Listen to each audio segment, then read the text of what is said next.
respondent to the liquidator was justified in discontinuing the second Swiss challenge process for sale of part of the assets of the corporate debtor, where the appellant was declared as an anchor bidder and opting for a private sale process through direct negotiations in respect of the composite assets of the corporate debtor.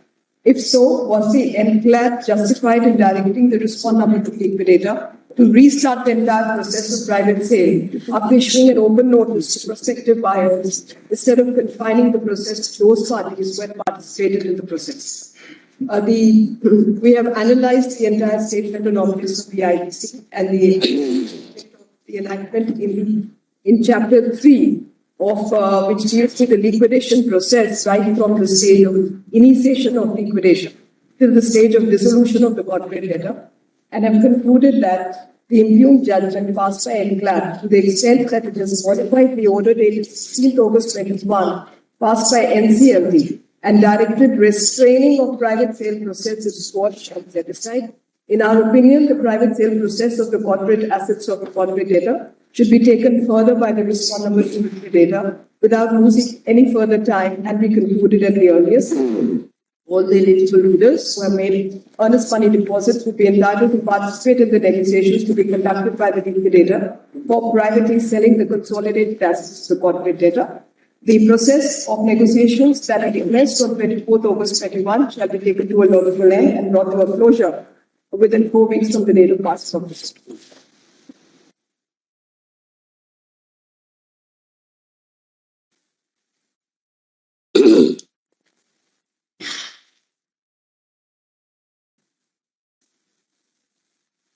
𝗏𝗫02 for orders. 1502 for orders.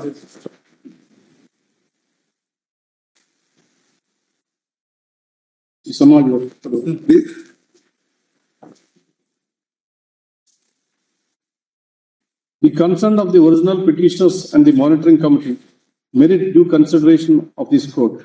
Much good work has been done in the state of Karnataka because of the action initiated by the original petitioner and the subsequent judicial intervention by the consent of the original petitioners and the monitoring progress committee made steadily over the past decade that weighed with this court to even consider a relief regarding raising of the ceiling limit sought by the present applicant. The concerns raised by the original petitioner of possible over-excavation and its adverse impact on intergenerational equity must be balanced against the concern of the other parties, as the principles of sustainable development also comes into play. This court has generally accepted the recommendations of the CEC when it comes to the ceiling limit. In the present case, the CEC has recommended a complete relaxation of the ceiling limit, but we are not inclined to allow the same in toto. Rather, the situation merits a cautionary approach, keeping in view of the concern raised and to ensure that any changes in the situation with respect to the mining activity in the state of Karnataka is brought about gradually. We are of the opinion that the ceiling limit of iron ore mining may be raised from 28 metric tons to 35 MMT for district Bellary and 7 MMT to 15 MMT to Chitradurga and Tumkur districts collectively. Conservation of ecology and the environment must go hand in hand with the spirit of economic development, and fine balance between two goals is what is sought to be achieved even now. IAS 83141, 72931, 218 are disposed on the above terms. As far as the IA 10973 of 2008 is concerned, the same relates to direction to the CEC and the monitoring committee regarding deciding application for enhancement of MP/AP in terms of the earlier orders of this court. The same may be considered by the court on the next date of hearing.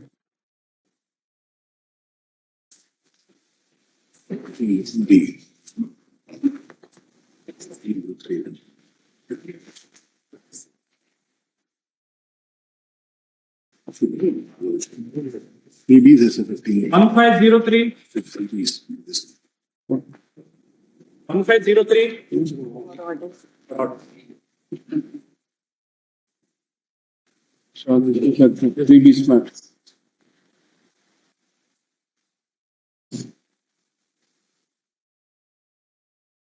The question raised in the present set of petitions relates to promises made by political parties for the distribution of free goods or freebies as a part of their election manifesto or during election speeches.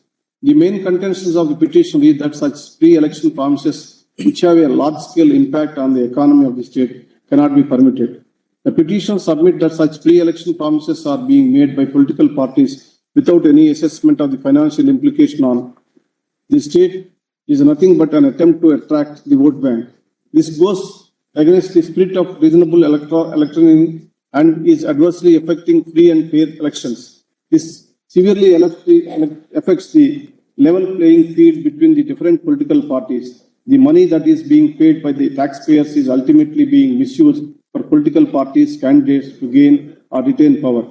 In this batch of petitions, there are two sets of writ petitions. The first batch relates to pre-election freebies, which may influence voters at the time of elections. The second set of petitions challenging the grant of benefits by the government, which do not relate to any welfare measure or development activity, but rather are a ploy to capture vote banks.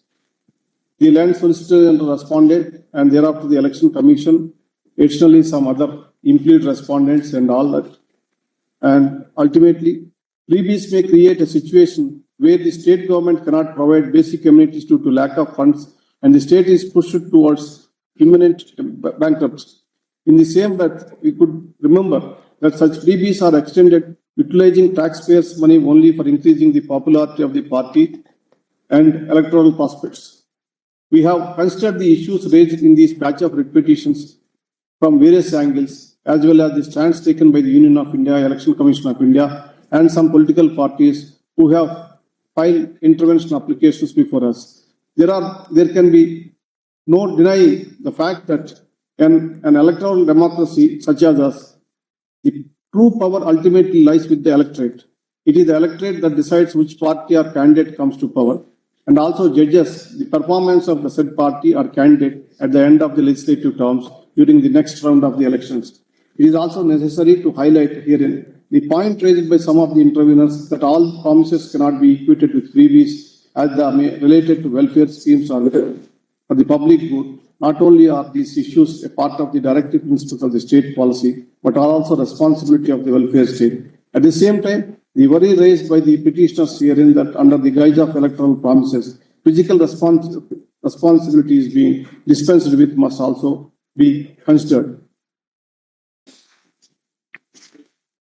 This court generally states its hand when confronted with issues relating to policy or physical matters concerning the state, as the same falls outside the ambit of the court's jurisdiction.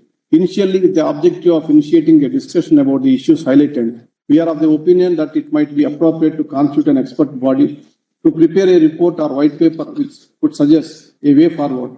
To this end, we ordered on dated 3/8/2022, we sought for suggestions from the parties before us regarding the possible composition of such a body. Additionally, during the course of the last hearing, we had suggested the Union of India that all party meeting can be called to consider this issue. Ultimately, it appears us that the issues raised by the parties require an extensive hearing before any consent orders can be passed.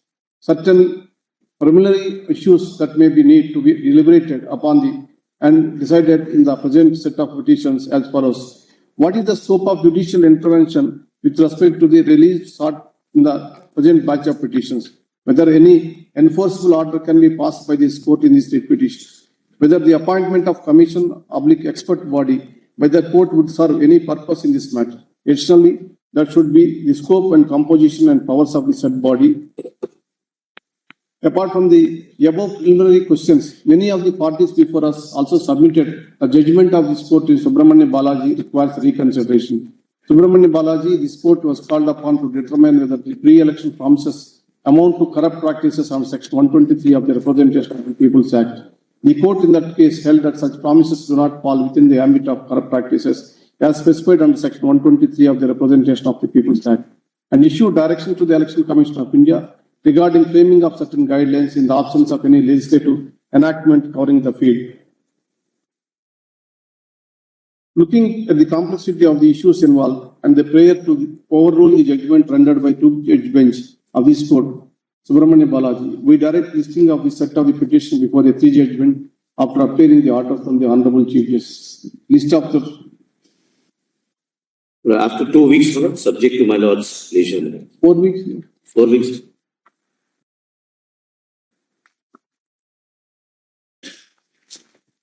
Grateful to you, Lord.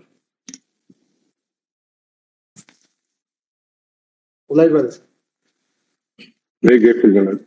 Thank you, Mr. Ashwini Kumar, bringing the issues in the forefront. We will miss you, Lord.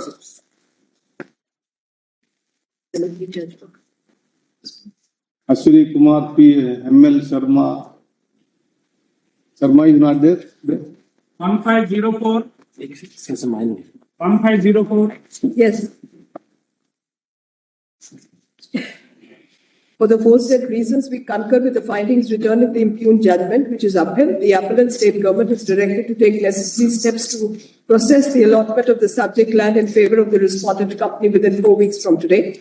The respondent company shall file a fresh undertaking with the state government within the same timeline as was filed by the High Court for initiating time-bound activities for the benefit of the surrounding villages as compensatory measures for allocation of the subject land.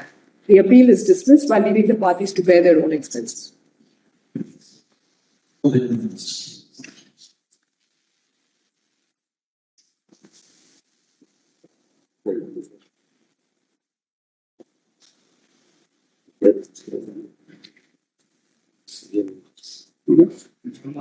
One more.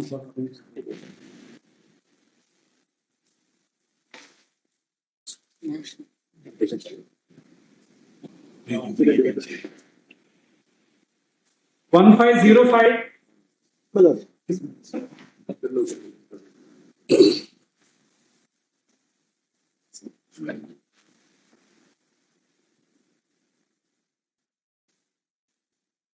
In the opposite circumstances, we do not think it necessary to go into the contentions raised by both sides on the issue of a denial of sanction for prosecution and the legal pleas sought to be raised in relation to the said issue. However, we think it appropriate that the legal questions on the issue of sanction be left open to be considered in appropriate cases. Consequently, this appeal is dismissed, subject to the other submissions.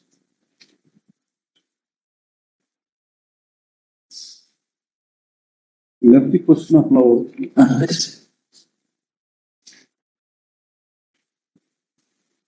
Legal questions. Legal questions.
question.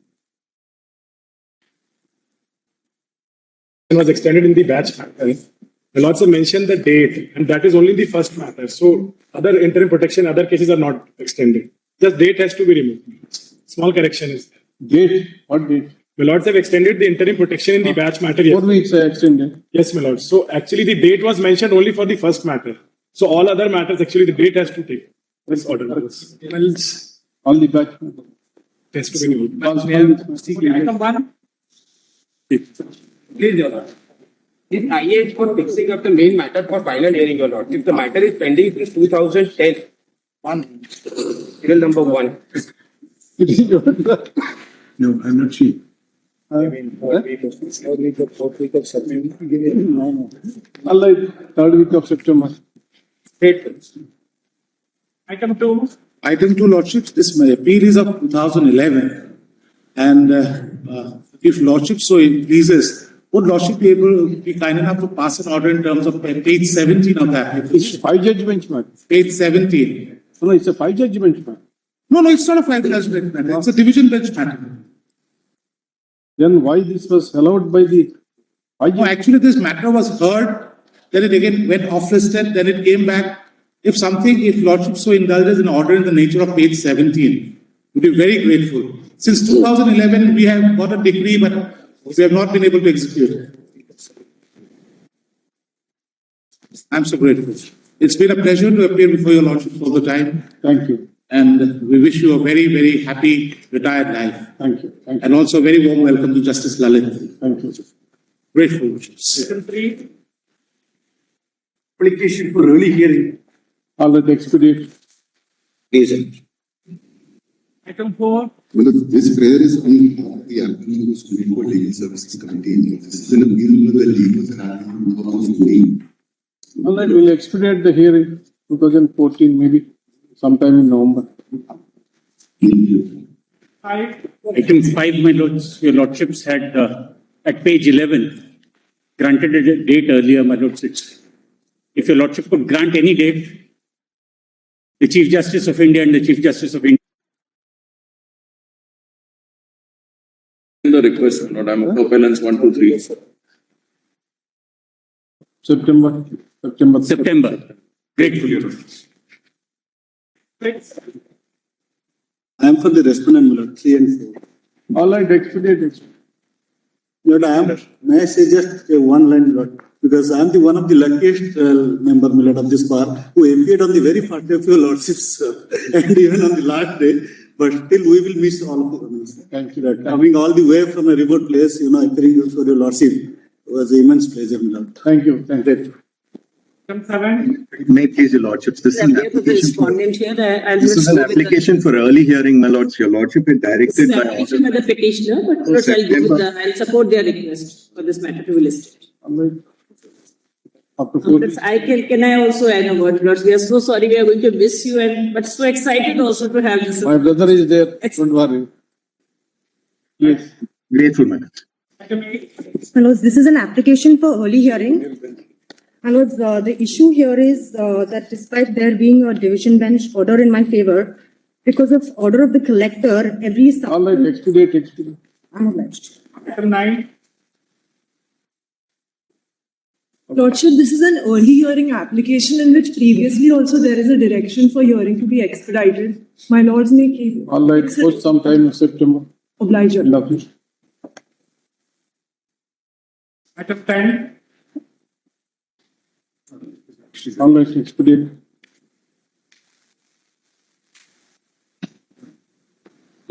Lord, sir. May I say, sir? Learn Attorney General.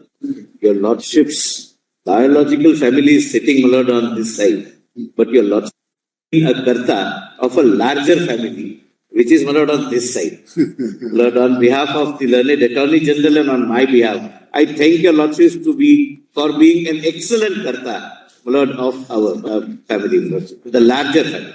Your Lordship would really be missed. So Attorney General is there on the screen. I say something, Lords. Yes. So very good. It's always a sad feeling that we have when a judge, and especially the Chief Justice of India, with whom we have had a very close relationship for the past 8 years, when you were elevated to the Supreme Court of India, is due to retire.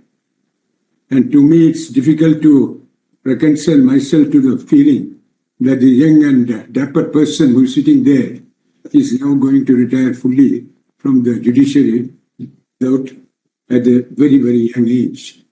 But I won't repeat what I have been saying earlier, because it will look like a gramophone with its needle stuck, that this is not the age at which our judges of the Supreme Court should retire. And that's not the age at which the judges of the High Court should also retire. But anyway, that's not within my control. I can only repeat the same thing. But what is outstanding so far as Chief Justice Ramana is concerned is the persuasion with which he was able to clear the areas of the appointment, the vacancies. And I understand that more than 200 meeting is being recorded. Vacancies were filled up in the High Court. I think it's a Herculean task which was done. More than 100 members were appointed to the tribunal, all on account of, and I was at the receiving end from time to time. Whenever it was found that these vacancies were not being filled up, and had to communicate your lordship's hire, as it were, to the government. And it succeeded to a very, very great extent. And for the first time, we have had the full court of 34 judges sitting at one time itself. And this, I think, is a remarkable achievement for the purpose of the progress of the judiciary and the disposal of cases. I believe that your lordships have made very many speeches, and there are only one or two small extracts which I would like to read from your lordships is about the changing phase of the judicial function, especially of the Supreme Court. Your lordships had said, till a few decades ago, expectations from a judge were limited to the resolution of a dispute between the parties before the courts. Now every conceivable problem in society is expected to be addressed by the judiciary. People want the judiciary to guide them in every turn of their life, which means that the responsibility which is being placed and which is being accepted by your lordships is great, very great indeed. And again, in regard to fostering social harmony, your lordships in one of the speeches said, in the 21st century, we cannot allow petty, narrow, and divisive issues to dictate the human and societal relationship. We have to rise above all the divisive issues to remain focused on human development. A non-inclusive approach is an invitation to disaster. We are losing an intellectual, we are losing an excellent judge, and all that we can say is that so far as your lordships are concerned, your lordships will start a new era in your career, and I have no doubt that it will be as fruitful and as productive as the one which your lordship has just completed on the bench of the Supreme Court of India. Thank you.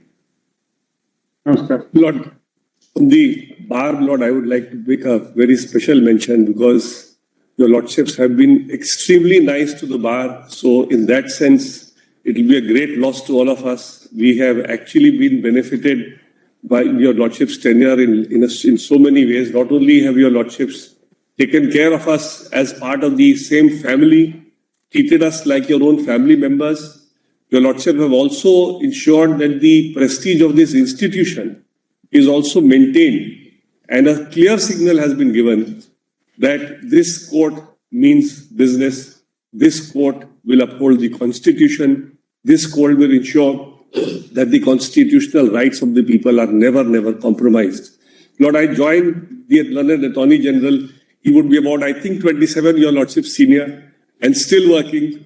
So it's really sad that we lose our judges at this age, Lord, because when your lordships are really at your prime, and I'm sure easily at least another 5-7 years of good productive work which your lordships at this prime, which your lordships have the experience that your lordships have gained, the country will be missing. But I guess that is destiny, Your Lordships. We will all have to reconcile to that. And we all, Lord, from the bar, we wish Your Lordships a very healthy, bright future. And Lord, I also feel that it is just the start of a new innings. And in this new innings, Your Lordship will have more satisfaction because as of now, there are a lot of limitations on Your Lordships in this holding this office. And once those limitations go away, probably, Lord, I feel that Your Lordship will have a more satisfying next inning. We all, Lord, pray for Your Lordship's good health and Lord, good future.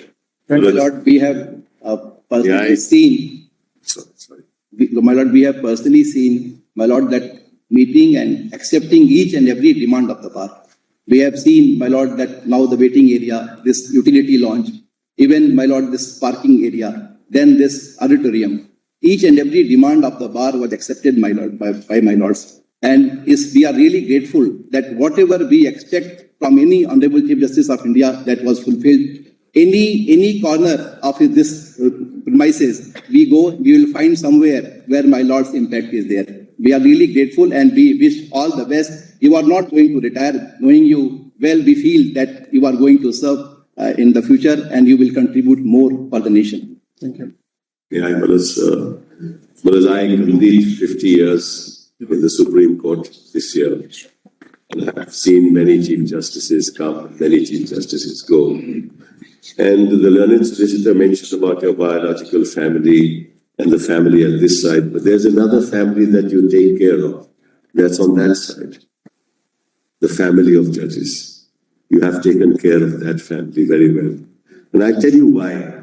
When the sea is calm, the ship will sail. But we are going through very turbulent times. And it is difficult for the ship to sail. It is there that this court will remember you for having maintained that balance even in turbulent times. You have ensured that the dignity and the integrity of the court is maintained, that the government is called to answer, that the vision of the nation is kept in mind in the course of your judicial determinations. We thank you for what you have done for all the families that you headed, and we'll remember you for a long, long time, for you have actually collaborated with everyone for the purposes of maintaining what the high standards of the judiciary. And I think the upswing of the court has already started, and I'm sure that your successor will carry it forward. Thank you. Lord, may I have, with the liberty from my Lord Justices Lalit and my Lord Justice Kohli, address my Lord the Chief Justice. Lord, if I can say, your Lordships have been a citizen's judge. Lord, I speak on behalf of vast multitude of citizens of this country. You stood up for them. You upheld their rights. You upheld the Constitution. When you took over, I wrote that day an article. I was skeptical. I was skeptical after what the court had gone through. I must say, your Lordships excelled our expectations. You lived beyond anybody's expectations. You did what is really expected to be done by this court. It was amazing to see. That checks and balance which is required to be kept between judiciary, executive and the parliament. You did it. And you did it with a smile. You did it with utmost courtesy to the institution, to the lawyers, to everybody who stood up, even parties in person who appeared before you. So I must say, personally speaking, and I speak on behalf of millions and millions of citizens, that your Lordships really blessed this country with amazing constitutional morality, amazing constitutional ethos, and it will always be remembered for a long time. It's been a privilege for me personally appearing before you, and I really can't hold my emotions because I genuinely felt when I wrote that article in Indian Express the day you took over that everything was lost. I may be very pessimistic, but I was actually meaning what had happened. And I must say with great sense of satisfaction that your Lordships are leaving this court in great hands of Justices Lalit and many judges who are going to follow. And I have no doubt that the kind of atmosphere, the kind of culture, the kind of power that you have given to this institution will continue to be strengthened further. Thank you very, very much. I wish you lots of good luck, and I particularly congratulate Mrs. Ramna and family members on this wonderful day, because but for them, you would not have been what you are. Thank you so much. May I take this opportunity, Your Lordships, to thank Your Lordships, especially from the ladies from the bar, Your Lordships. Your Lordships' inclusive policies have been path-breaking, and in fact, they have brought us members of the bench who are outstanding, well-deserving for a very, very long time. And that trend obviously has to continue. Like Justice Ginsburg had said, that there should be a time when it should no longer be a celebration to invite a woman onto the bench. Maybe 100% women can be constituting benches of the Supreme Court. So I wish to thank Lordships for that trend which has been initiated and which is, I think, irreversible now, especially in the hands of our incoming Chief Justice. I also want to bring to notice of everyone the role that Chief Justice has played in talking about our judiciary, not just in India, but globally, abroad. And he has actually brought, I think, a large audience to understand that the Indian judiciary is a very strong judiciary, despite having the kind of challenges that it has. It is an extremely strong judiciary, and the trend is certainly going to be following. I welcome Justice Lalit also as our Chief Justice. Very grateful. On behalf of the Women Lawyers Association, my lords, I thank your lordship for being an excellent human being, my lords, and also taking into account the needs of the women lawyers. In fact, I'm really grateful to your lordship for opening and elevating Justice Nidhi Gupta, my lords. She was part of this bar and this court, and it's a first step, my lords. And I request Lordship Justice Lalit to take over and ensure there's gender parity, my lords, on the bench, at least in tribunals and courts across the country. And I wish you a very happy birthday in advance and retirement with a full life of peace, good health and happiness. And I welcome Justice Lordship Lalit. And I thank Justice Hima Kohli, who's been an inspiration to all women lawyers. Thank you. Yes, Lordship. But without repeating anything what my learned colleagues have talked, my lord, we will be failing in our duty. We will not thank your lordship, my lord, for uplifting and strengthening, my lord, another facet of judicial justice delivery system, my lord. That is the ADR system, my lord. Your lordships have, my lord, globally enhanced, my lord, the India's image in ADR justice delivery system, my lord, especially, my lord, mediation and arbitration. Your lordships, my lord, showing the opening of another international center in Hyderabad is, my lord, another way forward. And I believe, my lord Justice Lalit and the successor Chief Justice will, my lord, strengthen the system, and we will have international centers all over India, my lord, in almost all high courts. We are grateful, my lord, for your lordships, my lord, strengthening and, my lord, the faith of the people of this country in, my lord, the judicial system. We are, my lord, in fact grateful, my lord, your lordships have, my lord, enhanced the, my lord, repo of the judiciary amongst, my lord, the word map. We are grateful to you, lordship. Thank you. Lordship, I'd like to say something on behalf of the lady members of the bar and entire bar. As a former secretary of the Supreme Court Bar Association, I thank you from the entire Bar Association, all the members. They have been talking in the corridors that how sad they are that you're leaving us today. And you have brought the three important brains, the lady brains in the Supreme Court, and they are wonderful. And I hope Justice Lalit also continues this, and we welcome you, sir, because you are one of us, and we are very happy that you are taking over. So we thank you, sir, for everything. My Lord the Chief Justice, my lords, I have known you for over 35 years. Altitudes in life have not brought about any attitudinal changes in you. My Lord, you will go a long way. In that shelters, the overnight traveler is not the journey's end. Your journey will continue. God bless you. My Lord, on behalf of Advocate on Record Association, my Lord, I share the same feeling, my Lord, and I wish, my Lord, happy, healthy, and peaceful retirement life, my Lord. I just wish to thank you, sir. As a secretary of the bar, you were always available for us. For one call, you would call the whole ECRS for any problems. You gave us a lot, a chamber issue, a auditorium, everything. And for the judicial appointments also, you have done around 250. And for the first time, 9 judges were appointed in your tenure. You would be remembered for it, sir. We wish you a very happy healthy life, sir. My Lord, only one thing. As a former office bearer of the Bar Association, my Lord, we are extremely grateful to your Lordship because of irrespective of senior and junior or advocate or non-advocate, the Lordship treated us one as same, and therefore we are extremely grateful to your Lordship. Thank you. Lords, individuals will come and individuals will go, but the institution's greatness will have to remain. You are a real role model for lakhs and crores of people of this country. Thank you, Lord. Want to say something? Myself,